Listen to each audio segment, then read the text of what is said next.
You gotta actually role play. Well, the way I've always done this, like, you guys are welcome to do it differently, like, to talk and then roll the die. But what I was telling Dave about this earlier, what I've always done is I'll roll the die, and, like, if I roll a 1, I will make sure my character puts his foot in his mouth socially, because that's what that means. Like, you've just, like, maybe you have a ridiculous high modifier and you still come out on top, but, I kind of play it where, like, you say, like, the absolute worst thing at that point in time.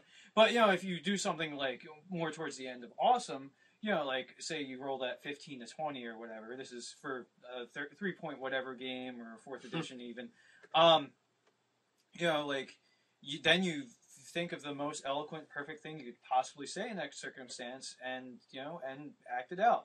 So because the dice often come into factor for some GMs, I let the dice decide how well I pulled that off, and then I execute based on the roll. That's actually a really good idea. It is a great idea, and I think because me and Ted are a little bit older, so more of our game experience comes... A lot older. Well, actually, probably not so much with Ted, but Dave's a pretty good deal. But, so most of my experience comes actually before 3.5, or a lot of it does.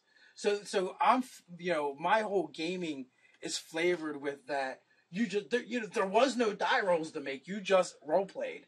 Like, we didn't have a skill to represent whether you persuaded the king or not. You just fucking had to do it. So, but now you have the opposite where you get someone at the table and, they'll tell you, well, I persuade the king, diplomacy, or I'm going to trick him, bluff, or, what does he really mean? Sense motive. All right, that is fucking boring. The GM hates you now. They hate you. Your fellow players hate you. They don't want to deal with that. Just to let you guys know, in case you didn't actually read, RPG does stand for role-playing game. It's not a DG. It's not a dice game.